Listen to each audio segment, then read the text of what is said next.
अरे भाभी, जब मैं मेरे पैसों का सामान लाके अपने परिवार मोहल्ले में बांटती हूँ ना, तब भी बड़ाई तो मैं आपकी ही करती हूँ। आपको पता है भाभी, मेरी मम्मी ने मेरे ससुराल में अपनी कितनी इज्जत बना के रखी है। भाभी, आप ऐसे मेरी इज्जत को मत डुबो। आपको पता है मेरी मम्मी कैसा सिंधारा भेजती थी? हर बार सिंधारे में मेरी मम्मी मुझे गोल्ड देती थी। दीदी, जितनी हमारी फुर्सत थी उतना तो हम ले ही आए। दीदी, आप उस घर की बेटी हो, इसलिए हमारा तो फर्ज बनता है सिंधारा लेके आना आपके घर। और दीदी, ऐसे तो किसी की होड़ थोड़ी ना है। मम्मी जी की जितनी गुंजाइश थी उतना वो देती थी, अब जितनी गुंजाइश हमारी है उतना हम देते हैं। अच्छा, अरे ऐसे कैसे? आपकी इतनी भी गुंजाइश नहीं है? ऐसे कौन लेके आता है एक सूट? आपके पास अपने ननद के लिए कुछ भी नहीं है और चल पड़े एक सास की साड़ी लेके। अरे आपको पता नहीं है क्या, मेरी एक जेठानी भी है। अरे चलो मान लिया कि गोल्ड की गुंजाइश नहीं है आपकी, लेकिन कपड़े लेते तो पूरे लेके आने थे ना। पूरे परिवार के तो कपड़े लेके आना चाहिए ना आपको। दीदी, वो पिछली बार आपने ही तो मना किया था कि आपकी जेठानी हमारे पसंद के कपड़े नहीं पहनती है, इसीलिए तो आपके भैया ने पैसे भिजवा दिए अब की बार। दीदी, आप उन पैसों से अपनी जेठानी को भी उनकी पसंद के कपड़े दिलवा देना और आप अपने लिए भी अपनी पसंद के कपड़े ले आना। हाँ, तो मैंने अपनी जेठानी के लिए बोला था, ना कि मेरे लिए। आप तो चल पड़ी मेरे लिए एक सूट लेके। ऐसे कौन लेके आता है अपने नंद के लिए एक सूट? अरे भाभी, कम से कम 5 जोड़ी सूट तो करने थे ना मेरे। अरे भाभी, कम से कम रीति रिवाज तो अच्छे से निभाना सीख लो। अरे दीदी, क्यों फालतू में आप बात को बढ़ा रहे हो? दीदी, ये सामान तो आप अपने पास रख लो। दीदी, आपका जितना मन करे ना, आप उतने पैसे ले लो और आपको जो भी अच्छा लगे वो सब ले आना। भाभी, ना ही तो मुझे आपके पैसे चाहिए और ना ही मुझे आपका सामान चाहिए। अच्छा भाभी, आप लेके तो मेरे लिए एक सूट आई हो, तो फिर ये इतने सारे बैग किस लिए लेके आई हो? लोगों को दिखाने के लिए? अच्छा, इसलिए लेके आई हो ताकि सब लोग सोचें कि देखो ननद के घर कितना सारा सामान लेके गई है। अरे नहीं दीदी, उसमें तो मेरे कपड़े हैं। आपका सिंधारा देके मैं अपने मायके जा रही थी। वो दीदी, भाभी की डिलीवरी है ना अगले महीने, और मम्मी से घर का इतना सारा काम होता नहीं है, तो मम्मी ने मुझे बुलाया है, इसलिए मैं जा रही हूँ अपने मायके। तो भाभी, इतना बड़ा बैग लेके किस लिए जा रही हो? वो दीदी, अब की बार मैं थोड़े दिन रह के आऊंगी। अरे भाभी, शर्म नहीं आती आपको?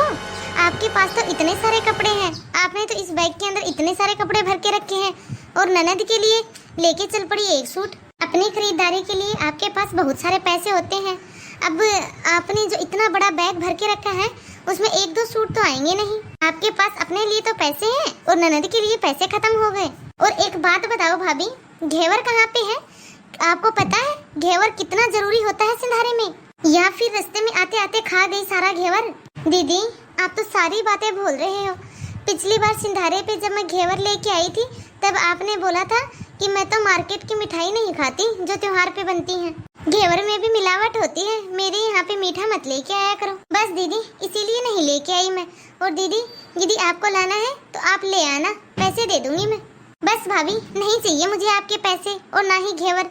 बहुत हो गया भाभी, आप तो हर एक बात का इंजाम मेरे ऊपर ही लगाए जा रही हो। मैं आपको चाहे कुछ भी कहूँ, लेकिन आपका तो फर्ज बनता है ना लेके आने का। चाहे मैं उस सामान को खाऊं, बांटूं या मैं कुत्ते के खिलाऊं, लेकिन आपको तो लेके आना चाहिए था ना। अब भाभी, आप एक काम करो, अब मुझे आप ज्यादा गुस्सा मत दिलाओ। मुझे कोई शौक नहीं है आपसे बहस करने का, और ना ही मुझे आदत है इतना बोलने की। फिर आप बोलोगे कि मैं बदतमीजी करती हूँ। एक काम करो, आप अपना ये सारा सामान उठाओ और निकल लो यहाँ से। अपने मायके में दे देना ये सब। मैंने भी दुनिया देखी है भाभी, जिनकी माँ नहीं होती है ना, उनकी भाभियाँ ये सब ही करती हैं, और आप भी वैसे ही कर रही हो। अरे भाभी, यदि आज मेरी मम्मी जिंदा होती ना, वो बताती है आपको।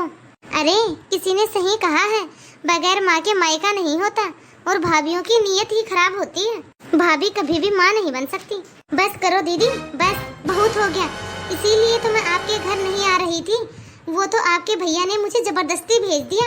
मैंने उनसे कहा था कि मुझे नहीं जाना आपके घर, क्योंकि मैं पिछले साल की बेइज्जती भूली नहीं हूँ। और वही सब फिर से कर रही हो तुम। और दीदी, फिर से मत बोलना कि आपकी मम्मी नहीं है, क्योंकि आपके भैया ने और मैंने अपनी तरफ से हम दोनों ने कोई कसर नहीं छोड़ी है आपको खुश करने के लिए।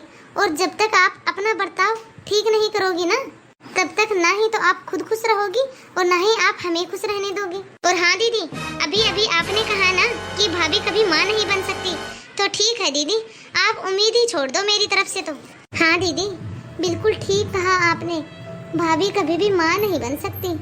दीदी ये तो आप भी अच्छे से जानती हो और मैं भी। माँ की जगह तो कोई भी नहीं ले सकता दीदी। मैं तो हुई क्या, लेकिन मैंने हमेशा आपकी माँ की कमी पूरी करने की बहुत कोशिश की है। भाभी रुक जाओ भाभी, ऐसे दुखी होके मेरे घर से मत जाओ। मुझे बहुत अच्छे से पता है भाभी, आपने कभी भी अपनी जिम्मेदारी से मुंह नहीं मोड़ा। और जैसे मैं व्यवहार करती हूँ ना भाभी आपके साथ, बहुत बुरा व्यवहार करती हूँ, मैं बहुत अच्छे से जानती हूँ भाभी। लेकिन मैं क्या करूँ भाभी, मैं क्या करूँ? जब से मम्मी खत्म हुई है ना, तब से हर कोई मुझसे यही कहता है कि माँ के बिना कभी मायका नहीं होता और भाभी कभी भी माँ नहीं बन सकती। भाभी सब लोग यही बोलते हैं कि जब मायके में माँ नहीं होती है ना, तब भैया और भाभी कोई तीज त्योहार नहीं भेजते हैं। सब लोग बोलते हैं यदि सीधा बन के रहोगे ना, तो मायके में भैया और भाभी कभी भी नहीं घुसने देंगे। बस इसीलिए भाभी मैं हमेशा आपके साथ गुस्सा और खराब व्यवहार रखती हूँ। इसीलिए भाभी मैं हमेशा आपको डराती रहती हूँ और इसीलिए मैं हमेशा आपको याद दिलाती रहती हूँ कि मैं भी उस घर की बेटी हूँ। कैसी बातें कर रही हो दीदी आप उस घर की बेटी हो, ये बात आपको याद दिलाने की कहाँ जरूरत पड़ गई? दीदी वो आपका मायका है, माँ के साथ भी और माँ के बाद भी। और हाँ दीदी, ये कोई जरूरी नहीं होता कि हमेशा ननद ही खराब होती है या फिर हमेशा भाभी ही खराब होती है। आपको पता है दीदी, रिश्तों के ऊपर व्यवहार का भी फर्क पड़ता है। आपको पता है दीदी, जब आप मेरे साथ गुस्से से बुरा व्यवहार करती थी, तब मुझे आपके ऊपर बहुत गुस्सा आता था, मुझे भी बहुत बुरा लगता था। लेकिन जब आपने अपने दिल की सारी बात मेरे सामने रख दी, तब मुझे पता चला, जब आपने मेरे साथ अच्छा व्यवहार किया। अब तो दीदी मुझे खुद मेरे ऊपर गुस्सा आ रहा है कि मैंने आपको समझने की कोशिश क्यों नहीं की। दीदी आपको पता है, रिश्ते तभी बिगड़ते हैं जब किसी एक के मन में स्वार्थ हो। दीदी ना ही तो आपके मन में कोई स्वार्थ था और ना ही मेरे मन में स्वार्थ है। तभी तो देखो दीदी, हम दोनों ननद भौजाई फिर से एक हो गए। दीदी यदि आपके मन में डर की जगह स्वार्थ होता ना, तो दीदी आप कभी भी अपनी भाभी के साथ रिश्ता नहीं सुधारते। तो हेलो गाइज, कैसी लगी आप सभी को आज की हमारी यह ननद भौजाई की कहानी? आई होप आप सभी को यह वीडियो बहुत पसंद आई होगी। तो कमेंट बॉक्स में कमेंट करके अपनी राय ज़रूर दें और इस वीडियो को ज़्यादा से ज़्यादा लाइक और शेयर करें। यदि आपने अभी तक हमारे इस चैनल को सब्सक्राइब नहीं किया हो तो फटाफट से बेल आइकन दबा के हमारे चैनल को सब्सक्राइब करें, ताकि ऐसे ही मज़ेदार वीडियो आप तक पहुंचते रहें। तो धन्यवाद दोस्तों, अब मिलते हैं अगले वीडियो में। तब तक आप इस वीडियो को देखिए और एंजॉय कीजिए।